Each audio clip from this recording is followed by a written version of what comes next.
नमस्ते दोस्तों, welcome back to English literature Sutra. आज हम बात करने वाले हैं लिटरेचर की एक ऐसे सबसे डिस्टर्बिंग और कंट्रोवर्शियल कहानी पर, द स्वॉर्ड इट मीन्स कफन, रिटन बाय मुंशी प्रेमचंद। ये कहानी सिर्फ दो आदमियों की नहीं है, ये कहानी है भूख की, गरीबी की और इंसानियत के धीरे धीरे खत्म होने की। नॉर्मली स्टोरीज हमें सिखाती है गरीब लोग दिल से बहुत अच्छे होते हैं, लेकिन द स्वॉर्ड इस लाइन को डायरेक्ट चैलेंज करती है। इस कहानी को पढ़कर रीडर अनकंफर्टेबल फील करते हैं लाइक अस, और प्रेमचंद एग्जैक्टली यही चाहते हैं। तो चलिए इस शॉर्ट स्टोरी को शुरू करते हैं। इस वीडियो को मैंने 4 पार्ट में डिवाइड किया है। First about the author, second characteristics, third theme and fourth detail story explanation. इस वीडियो का नोट्स पीडीएफ के फॉर्म में आपको मेरे टेलीग्राम चैनल पर मिल जाएगी और इस टेलीग्राम चैनल का लिंक आपको मेरे डिस्क्रिप्शन में मिल जाएगा। Then go and join my English literature Sutra telegram channel.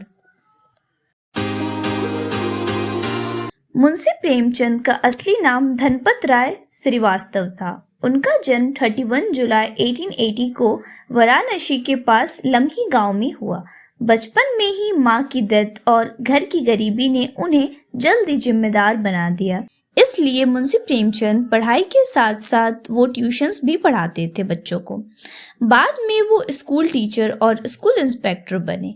Premchand ji का असली शौक था लिखना, राइटिंग। पहले उन्होंने उर्दू में नवाब राय नेम से लिखा। उनकी किताब सोए वतन ब्रिटिश सरकार ने बैन कर दी थी, तो उन्होंने अपना पेन नेम बदलकर प्रेमचंद रख लिया और हिंदी में लिखना शुरू किया।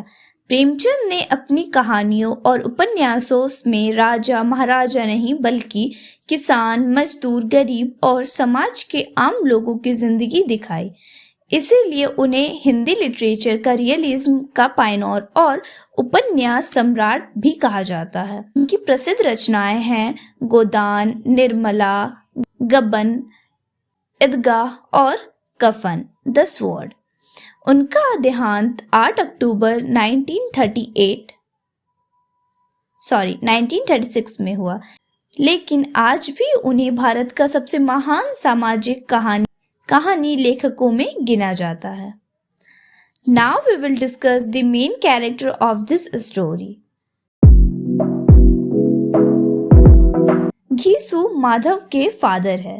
वो बुढ़े, बहुत गरीब और काम से बचने वाले आदमी हैं। गांव में उनका रेप्यूटेशन एक लेजी मजदूर की है। उसने सारी जिंदगी भूख और दुख देखा है, इसलिए उसने मेहनत करना ऑलमोस्ट छोड़ दिया है। बुधिया लेबर पेन में तड़प रही होती है, फिर भी वो उठकर मदद नहीं करते। जब कफन के पैसे मिलते हैं, वो प्रैक्टिकली रीजनिंग देते हैं कि मुर्दों को कपड़े की जरूरत नहीं, जिंदा लोगों को खाने की जरूरत है, और ऐसा कहते हुए वो सारे पैसे खर्च कर देते हैं। घीसू गरीबी के उस लेवल को दिखाता है जहां इंसान की सेंसिटिविटी और मोरल फीलिंग बिल्कुल खत्म हो जाती है। Then second character is Madhav. Madhav Ghisu का बेटा और बुधिया का पति है। उसके अंदर थोड़ी इंसानियत दिखती है। वो बेचैन होता है और कभी कभी झोपड़ी की तरफ देखता है जब बुधिया चिल्ला रही होती है, लेकिन वो भी वाइफ की मदद करने नहीं जाता है। बुधिया की डेथ के बाद कुछ देर दुख मनाता है, पर जल्द ही वो अपने फादर की बात में कफन के पैसे खाने पीने में उड़ा देता है। माधव वीक कैरेक्टर को दिखाता है। उसे पता है क्या सही है, पर वो हिम्मत से सही काम नहीं करता है। Third and most suffering character is Budhiya. Budhiya Madhav की वाइफ है। वो कहानी की सबसे दुखद कैरेक्टर है।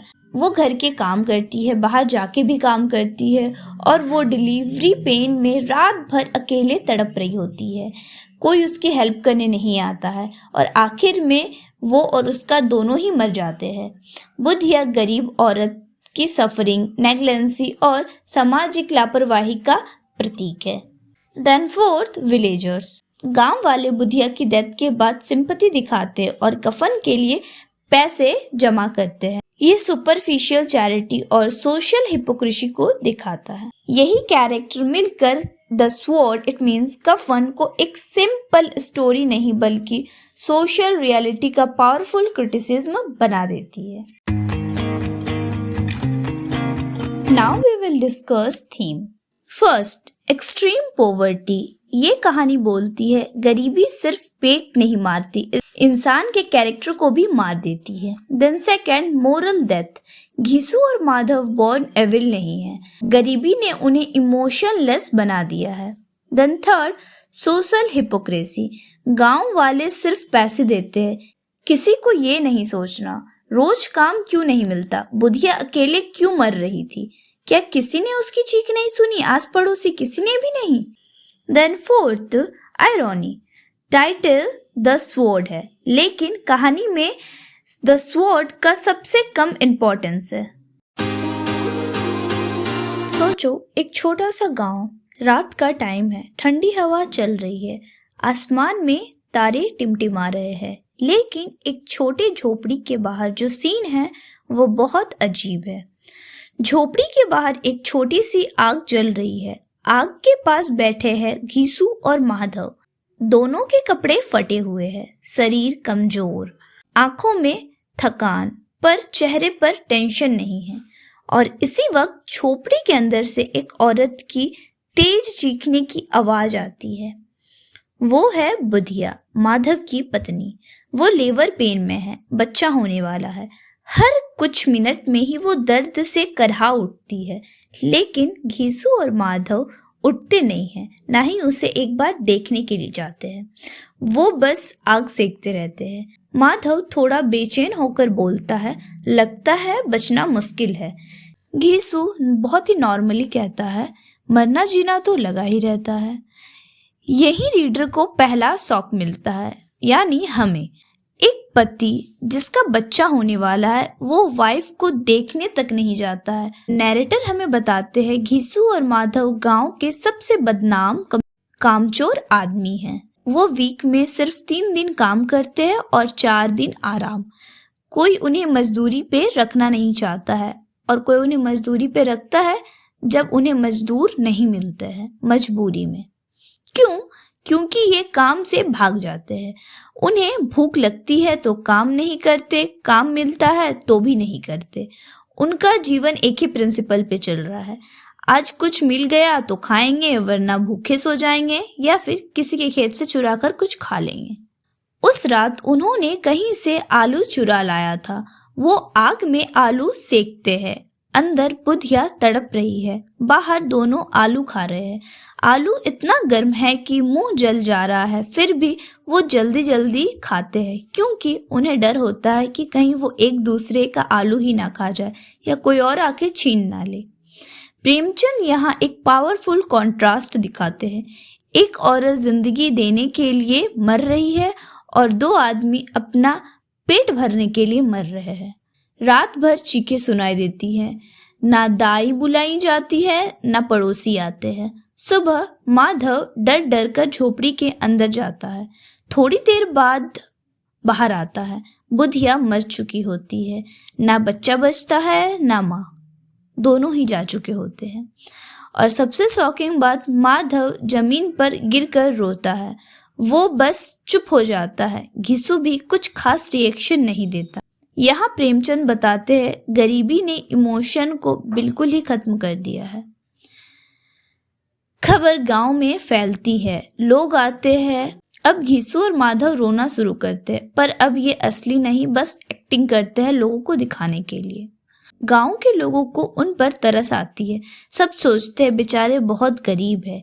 गांव वाले मिलकर चंदा डोनेशन जमा करते हैं ताकि बुधिया के लिए स्वॉर्ड इट मीन्स कफन खरीदा जा सके। और टोटल कलेक्शन होती है 3 रुपीज की और 2 रुपीज गांव के जो जमींदार होते हैं वो देते हैं। इट मीन्स टोटल कलेक्शन होती है 5 रुपीज की। यहाँ सोसाइटी खुश हो जाती है, उन्हें लगता है कि उन्होंने बहुत ही पुण्य का काम किया है।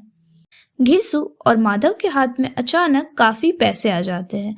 जिंदगी में पहली बार वो बाजार जाते हैं। अब अब रीडर इट मीन्स हम सोचते हैं कि अब वो पक्का कफन खरीदेंगे, पर यह स्टोरी का मोस्ट डिस्टर्बिंग मूवमेंट आता है। घिसू बोलता है कफन लाश के साथ जल जाएगी, उससे क्या फ़ायदा, इससे अच्छा तो हम उस पैसे से कुछ खा पी ले।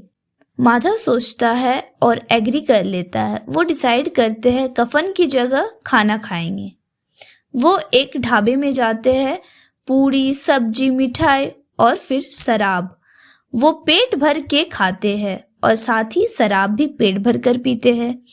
हर निवाला उन्हें स्वर्ग जैसा लगता है, इतना स्वादिष्ट आनंददायक, क्योंकि वो सदियों से ऐसा खाना कभी खाए ही नहीं थे।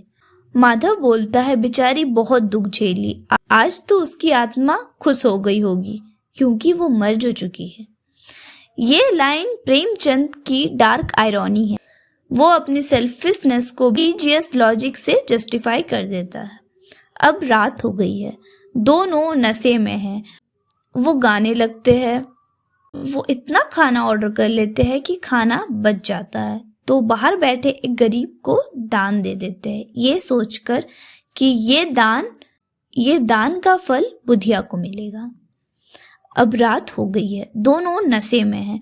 वो गाने लगते हैं, नाचते हैं और पहली बार बहुत ही ज़्यादा खुश होते हैं क्योंकि वो पेट भर खाना खाए हैं। और उधर बुधिया बिना कफन के होगी। पूरे गांव वाले उनका इंतज़ार कर रहे हैं और कहानी यहीं पर ख़त्म होती है। सिर्फ रीडर के दिमाग में एक सवाल छोड़ दिया जाता है। प्रेमचंद ये नहीं कह रहे कि घिसू और माधव अच्छे हैं, वो ये भी नहीं कह रहे हैं कि वो विलन्स है। वो कहते हैं जब इंसान सालों तक भूखा रहता है तो पहले शरीर नहीं इंसानियत मरती है। यानी कफन एक कहानी नहीं, सोसाइटी का मिरर है। So that's it. अगर आपको ये वीडियो अच्छी लगी हो तो लाइक शेयर एंड चैनल को सब्सक्राइब करना मत भूलना। तो मिलते हैं नेक्स्ट वीडियो में, तब तक के लिए stay tune and bye guys.